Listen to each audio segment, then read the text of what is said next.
हरि शरणम। युधिष्ठिर ने पूछा, गोविंद वासुदेव, आपको नमस्कार है। सावन के कृष्ण पक्ष में कौन सी एकादशी होती है, उसका वर्णन कीजिए।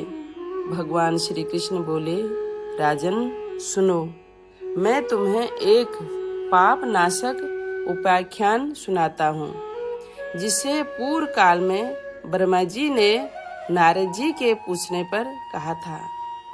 नारद जी ने प्रश्न किया, भगवान कमलासन, मैं आपसे यह सुनना चाहता हूँ कि सावन के कृष्ण पक्ष में जो एकादशी होती है उसका क्या नाम है, उसके कौन से देवता हैं तथा उससे कौन सा पुण्य होता है, प्रभु यह सब बताइए।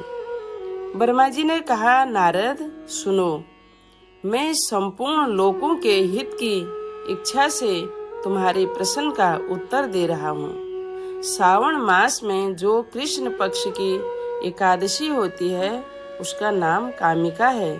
उसके स्मरण मात्र से वाजपेय यज्ञ का फल मिलता है। उस दिन श्रीधर, हरि, विष्णु, माधव और मधुसूदन आदि नामों से भगवान का पूजन करना चाहिए। भगवान श्री कृष्ण के पूजन से जो फल मिलता है वह गंगा, काशी, नैमिषारण्य तथा पुष्कर क्षेत्र में भी सुलभ नहीं है।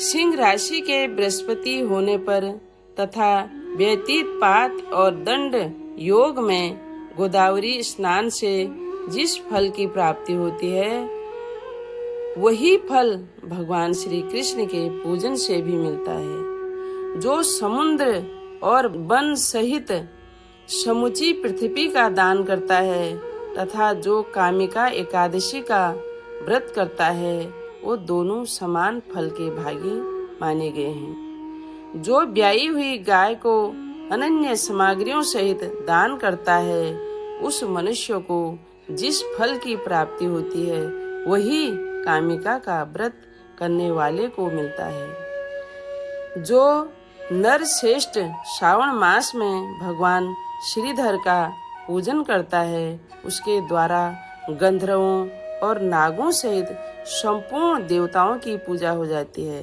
अतः पाप भीरु मनुष्य को यथाशक्ति पूरा प्रयत्न करके कामिका के दिन श्री हरि का पूजन करना चाहिए। जो पाप रूपी पकड़ से भरे हुए संसार समुद्र में डूब रहे हैं उनका उद्धार करने के लिए कामिका का व्रत सबसे उत्तम है। अध्यात्म विद्या परायण पुरुषों को जिस फल की प्राप्ति होती है उससे बहुत अधिक फल कामिका व्रत का सेवन करने वालों को मिलता है।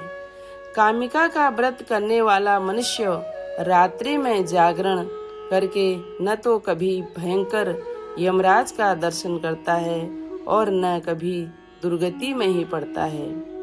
लाल मणि, मोती, वैदुर्य और मूंगे आदि से पूजित होने पर भी भगवान विष्णु वैसे संतुष्ट नहीं होते जैसे तुलसी से पूजित होने पर होते हैं। जिसने तुलसी की मंजरियों से श्री केशव का पूजन कर लिया है उसके जन्म भर का पाप निश्चय ही नष्ट हो जाता है। जो दर्शन करने पर सारे पाप समुदाय का नाश कर देती है, स्पर्श करने पर शरीर को पवित्र बनाती है, प्रणाम करने पर रोगों का निवारण करती है, जल से सींचने पर यमराज को भी भय पहुंचाती है, आरोपित करने पर भगवान श्री कृष्ण के समीप ले जाती है और भगवान के चरणों में चढ़ाने पर मोक्ष रूपी फल प्रदान करती है।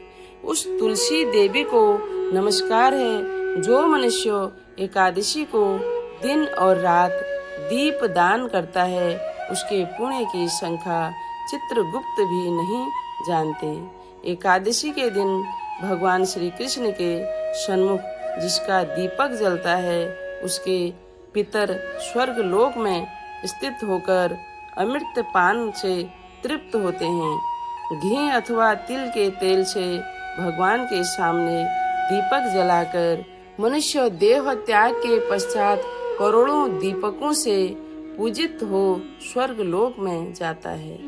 भगवान श्री कृष्ण कहते हैं, युधिष्ठिर, यह तुम्हारे सामने मैंने कामिका एकादशी की महिमा का वर्णन किया है। कामिका सब पातकों को हरने वाली है, अतः मानव को इसका व्रत अवश्य करना चाहिए। यह स्वर्ग लोक तथा महान पुण्य फल प्रदान करने वाली है। जो मनुष्य श्रद्धा के साथ इसका महात्म्य श्रवण करता है, वह सब पापों से मुक्त हो श्री विष्णु लोक में जाता है। श्री कृष्ण गोविंद हरे मुरारी, हे नाथ नारायण वासुदेवा। श्री कृष्ण गोविंद हरे मुरारे, हे नाथ नारायण